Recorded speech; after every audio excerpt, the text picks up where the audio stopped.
Hello and welcome. In 1926, the movie director Fritz Lang was busy in the midst of his latest production, working extremely hard and working everyone else extremely hard. That movie would ultimately be called Metropolis. Metropolis was set in the year 2026, 100 years after the film was being made. Hold on a second, that's now. We're in the future. We're in 2026. So how do things stack up? Well, it's very interesting. First of all, Metropolis is a masterpiece. Like all masterpieces, it is flawed. It's not perfect. There are things which even at the time the movie came out were considered to be a little bit clunky, maybe too much exposition, etc. But overall, it is astounding, and through the lens of time 100 years ago, it is even more astounding. The special effects, way ahead of the time. The story, well, we'll get into that. The story, I believe, is also timeless. Why? Because it hit on certain truisms about human nature. It used metaphor and analogy, but also quite straightforward reflection back at some of the worst parts of society. The film, influenced by German expressionism and heavy in metaphor,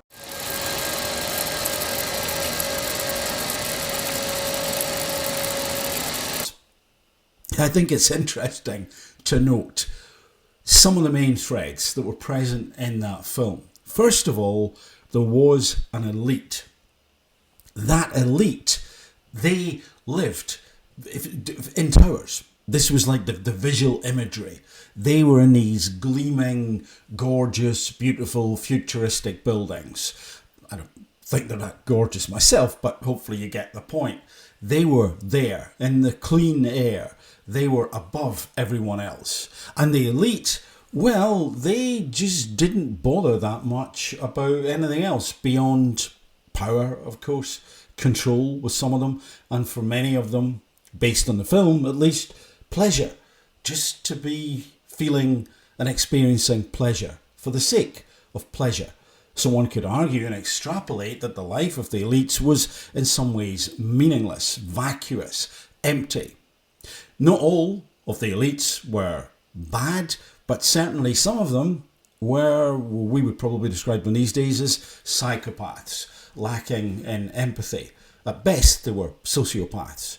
And they either didn't care or didn't bother to care about how this system that they were reaping the benefits of existed.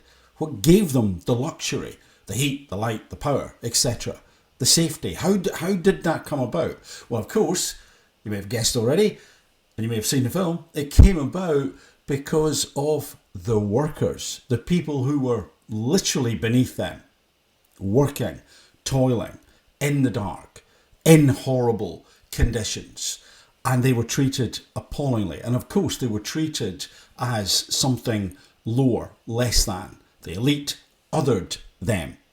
And in the midst of the elite, well, I've mentioned already, they weren't all bad, and the sort of main character, the main male character, was somebody who thought this was wrong, was exposed to what was going on in the depths, in the working classes. And in those working classes was a hero, or if you prefer, a heroine, Maria. Now, Maria knew it was wrong, and she had the empathy. She represented the heart, the soul, the humanity of that brutalist regime, above and below ground, but for different reasons was it brutal. And the interesting thing to me is that Maria was a leader, and she had a message, and she cared. But what happened was, one of the elites, well, they saw what Maria was doing, realised the threat to the system, and tried to neutralise her. And intriguingly, one of the ways that they did that was to use a robot, a humanoid robot that had been fashioned to move and look kind of human-like, albeit quite mechanical. And by reasons, science fiction reasons, the baddie, this elite bad person, not that he was the elite of the bad people, no, maybe he was, never mind. He took the likeness of Maria and placed it onto this robot, this mechanoid, this artificial person, this artificial intelligence, this machine-like individual, to the point where you couldn't tell that it wasn't Maria. So suddenly this machine, this robot, looked like Maria. But you could tell it wasn't Maria, or at least the hero of the piece could, the elite who had some heart and soul and humanity, and he spotted that this wasn't her. He tried to warn everyone else. And so what we have there, I believe, intriguingly, if we look at present day, is we've got an elite. They live in the kind of metaphoric ivory towers. They care about each other. They don't really care about what's going on below the surface. Not all of them, but an awful lot of them. They other the others. They're in their own group. They're in their own tribe. That's their in-group. And you and me, well, we're in the out-group. And they care, a lot of them, about pleasure for the sake of pleasure. Do they not? Now, not everyone. Let's not be too bleak. But I'm sure if you think about it, you can spot the ones that do. Who care about the titles, who care about the riches, who care about that was an expensive restaurant and I'm wearing these particular sunglasses or whatever. Or my tower is the biggest tower. This sort of carry on. And you see it with a lot of them. And I think this resonates very much with the message and messages that were in Metropolis 100 years ago. And we then have somebody who says this is wrong. And what do? They use artificial intelligence. They use a mechanistic means. Could this be the beginning or the first time we see disinformation being used? So the disinformation in the film is someone who looks like Maria guiding people to do the wrong thing. They, like the Pied Piper, pull the worker population together to do something which ultimately could harm and destroy them.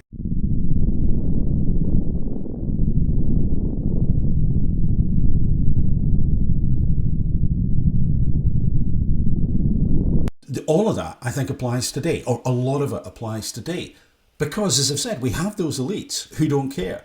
We have those elites who don't care about you and me. We have the worker class, whatever that means these days. It doesn't mean to say whether they're called working class or not. There are people who are just there as fodder for the machine to fuel it so that other people can live those lives without ultimately caring.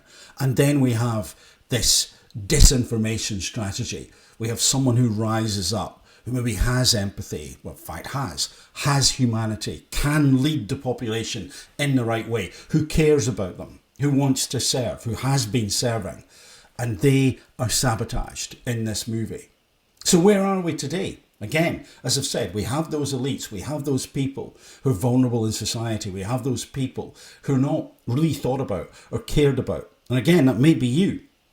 Sometimes I think it might be me, although I'm not complaining because I'm better off than a lot of other people that I see out there. But I do see a harsh regime. I do see a lot of leaders who don't seem to care. I do see a lot of individuals who are only interested in themselves and continuing, making sure that machine goes on and on and on because it serves them, because they don't want change. They don't really want the change because if the change comes in, then they are usurped. And the population, what they want, their hopes and desires, still right now in 2026, certainly in the UK, is not fully met.